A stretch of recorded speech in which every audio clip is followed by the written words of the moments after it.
नमस्कार, मैं हूं आपके साथ दिव्या गौरव त्रिपाठी और आप देख रहे हैं educationbeats.com।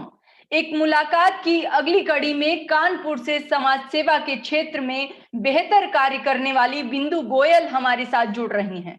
मैं अपने दर्शकों को बताना चाहूंगी कि बिंदु ने कोरोना काल में कानपुर के अलावा भी लखनऊ, वाराणसी, दिल्ली और बाकी शहरों में भी जरूरतमंदों को इन्होंने हर प्रकार की सहायता की और वो भी अपने पैसों से की। तो बिंदु जी, एजुकेशन बीट्स के मंच पर आज आपका बहुत बहुत स्वागत है। नमस्कार। धन्यवाद। बिंदु जी, मेरा आपसे सबसे पहला सवाल ये है कि देश का शिक्षा को समर्पित इकलौता मंच educationbeats.com जिसके साथ आज आप जुड़ी हैं, आपको कैसा लग रहा है?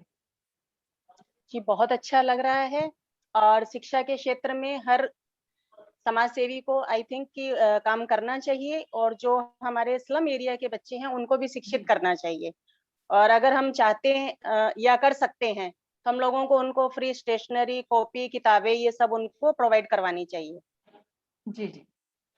बिंदु जी, अब मैं चाहूंगी कि आपने कोरोना काल में सबसे पहले आप हमारे दर्शकों को ये बताइए कि आपने कोरोना काल में किस प्रकार लोगों की मदद की, जरा उसको विस्तार पूर्वक बताइए। जी, मैं बेसिकली तो old age home and district jail पे ही कार्य करती हूँ और विकलांग्स पे मैं ज्यादा कार्य करती हूँ। बट कोरोना काल में मेरे पास जिस प्रकार की भी मदद के लिए कॉल आई, मैंने उस प्रकार से मदद की। सिलेंडर्स के लिए कॉल आई तो मैंने लगभग 150 से ऊपर लोगों को सिलेंडर्स प्रोवाइड करवाए। उसके अलावा सिलेंडर के ऊपर लगने वाली किट, ऑक्सीजन रेगुलेटर और दवाइयों की जानकारी, जितने भी उपकरण होते हैं जो ऑक्सीजन सिलेंडर के ऊपर लगते हैं, उन सबकी जानकारी दी। जी जी। इसके अलावा कि आपने मतलब और भी किस तरीके से लोगों की मदद कर रही हैं? जैसे कि आपने कोरोना काल में जो काम किया, इसके इतर भी आप क्या कुछ और भी कर रही हैं या आपके साथ कितने लोग हैं? तो इसके बारे में भी कुछ बताइए। जी, हमारे सभी साथियों ने इसमें सहयोग किया और कोरोना काल में हम लोगों ने हॉस्पिटलों में बेड, वेंटिलेटर आदि भी लोगों को दिलवाए और ब्लड की नीड थी उनको ब्लड दिलवाया, प्लाज्मा की नीड थी उनको प्लाज्मा दिलवाई। और इसके लिए लोगों को कन्विंस करना बहुत ही मुश्किल था। लोगों को लगातार मोटिवेट करते रहे और इसमें हमारे साथ सबसे बड़ी प्रॉब्लम ये आई जी। कि लोग सिलेंडर घरों में डंप कर ले रहे थे। तो उनको समझाया कि अगर आपको नीड होगी तो हम सिलेंडर फिर से प्रोवाइड कराएंगे, बट प्लीज आप उनको स्टोर मत कीजिए और सिलेंडर ज्यादा से ज्यादा जिनको नीड है आप उनको दीजिए। तो इसके लिए हम लोगों को बहुत मेहनत मशक्कत का सामना करना पड़ा। जी। बिंदु जी, जैसा कि हमें जानकारी है कि आप लगातार ब्लड डोनेट कर लोगों की मदद करती हैं, लेकिन आज के समय में अधिकतर लोग ब्लड डोनेट करने से पीछे हटते हैं। तो ऐसे लोगों से आप क्या अपील करना चाहेंगी?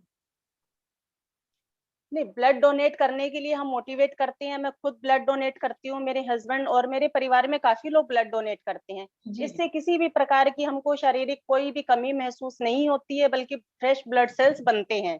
तो मैं तो ये कहूंगी कि 18 से लेके 60 साल तक के लोगों को ब्लड डोनेट करना चाहिए और रेगुलर करना चाहिए। हम हर 3 महीने के बाद में ब्लड डोनेट कर सकते हैं और महिलाओं को 4 महीने के अंतराल पे ब्लड डोनेट करना चाहिए। और यूथ को इस चीज के लिए आगे आना चाहिए, क्योंकि यूथ का जो ब्लड होता है वो बहुत ही इंपॉर्टेंट जी होता है और वो बहुत ही जरूरी रहता है। और अगर हम ब्लड डोनेट करते रहेंगे तो हमारे शरीर में फ्रेश ब्लड बनता रहेगा, जिससे भी हमारे भी शरीर में बीमारियों का आवागमन कम हो जाएगा।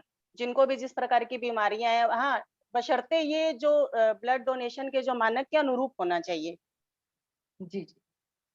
बिंदु जी, आप एक महिला हैं, तो महिलाओं के साथ हो रहे अपराध पर आप क्या कहना चाहेंगी? आखिर इसमें किसकी कमी है?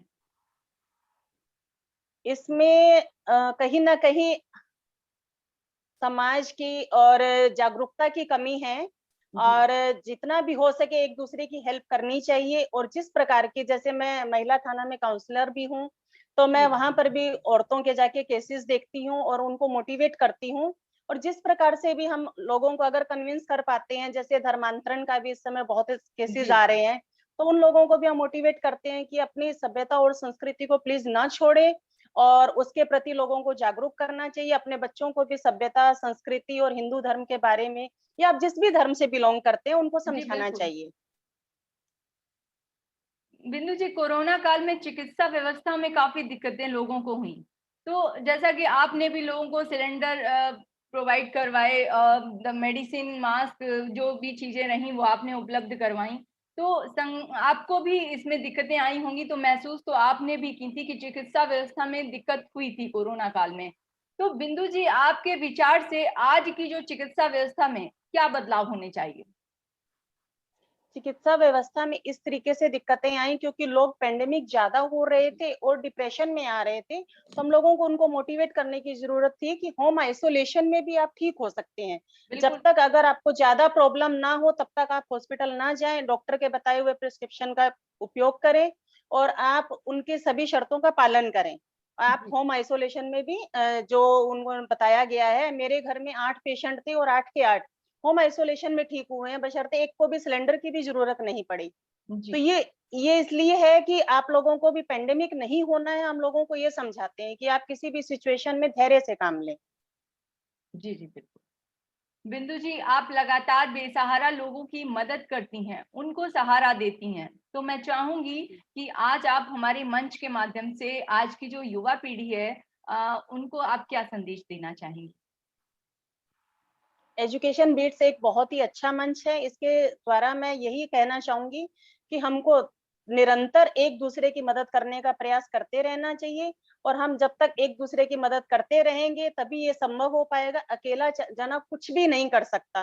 संगठन में बहुत बड़ी ताकत होती है। अगर सब लोग इसी तरह से चेन बना लें और यही सोचे कि हमको एक दूसरे की मदद करनी है, तो एक वो दिन दूर नहीं जब सब एक दूसरे के साथ होंगे और किसी को भी किसी की मदद की जरूरत नहीं होगी, या फिर हम लोग एक ग्रुप में साथ में होंगे। जी, तो बिल्कुल। इस तरह से हमारे समाज में बहुत बड़ा सुधार आ सकता है। बिल्कुल, बिल्कुल। बिंदु जी, जैसा कि अभी आपने हमें बताया कि ब्लड डोनेट करने से हमारे बॉडी में जो है वो नया ब्लड बनता है। लेकिन फिर भी कभी-कभी हमारा जो युवा है वो ब्लड डोनेट करने के लिए आगे अगर बढ़ता है, तो कहीं न कहीं पेरेंट्स जो हैं वो मना कर देते हैं कि नहीं, ब्लड अगर उन्हें पता चल जाए कि अगर हमारे बच्चे ने ब्लड डोनेट करने के लिए जा रहा है, तो फिर वो काफ़ी गुस्सा करते हैं। तो मैं चाहूँगी कि अधिकतर लोगों की ऐसी सोच है कि अगर हम ब्लड डोनेट करेंगे तो हमारे शरीर में जो ब्लड है वो कम हो जाएगा। तो ऐसे लोगों के लिए आप क्या कहना चाहेंगे?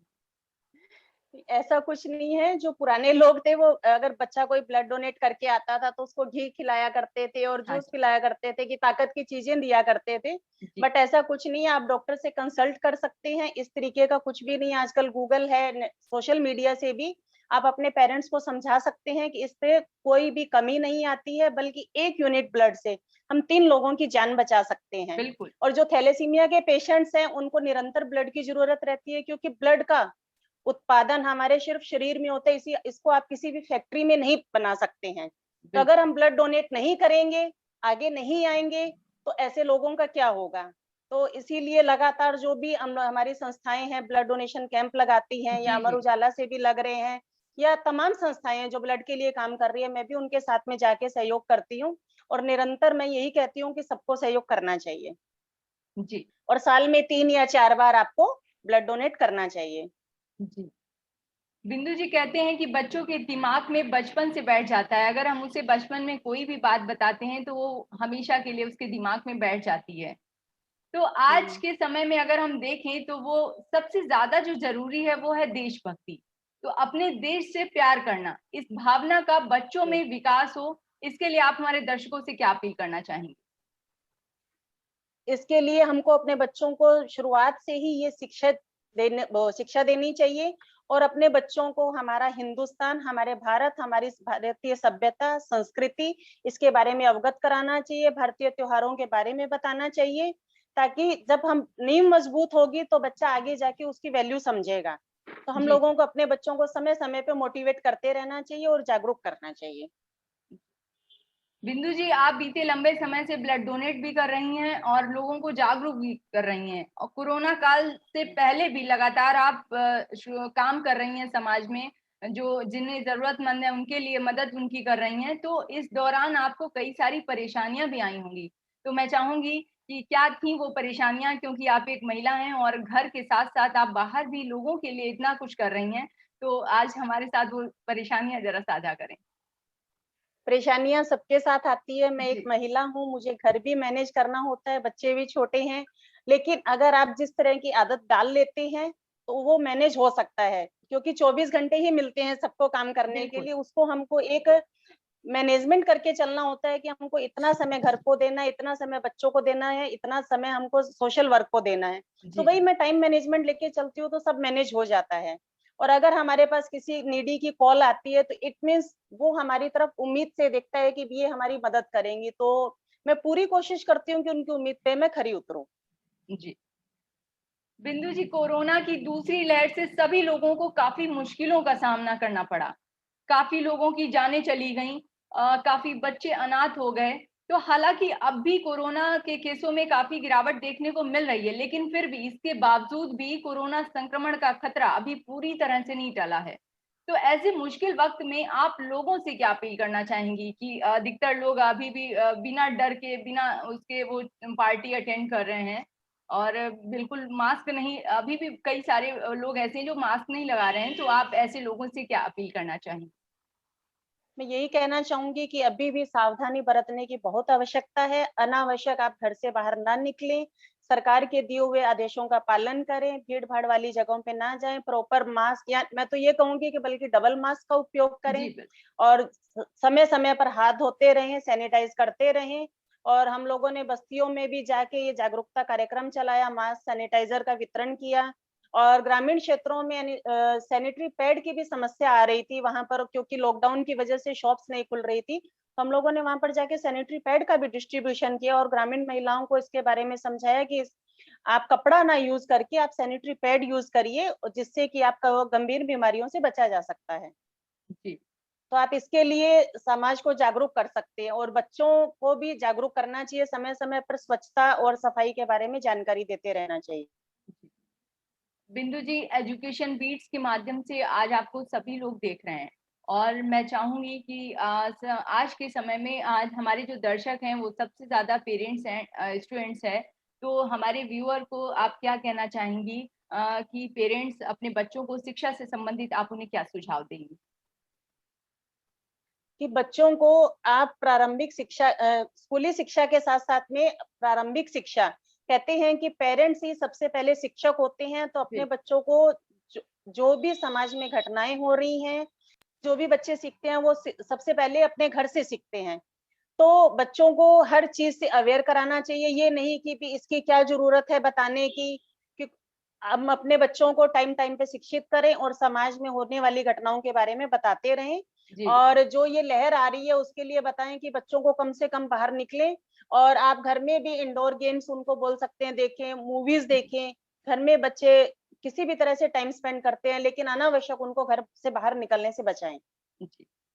बिंदु जी, एक मुलाकात के खास कार्यक्रम में आज हमारे साथ जुड़ने के लिए आपका बहुत बहुत शुक्रिया। धन्यवाद।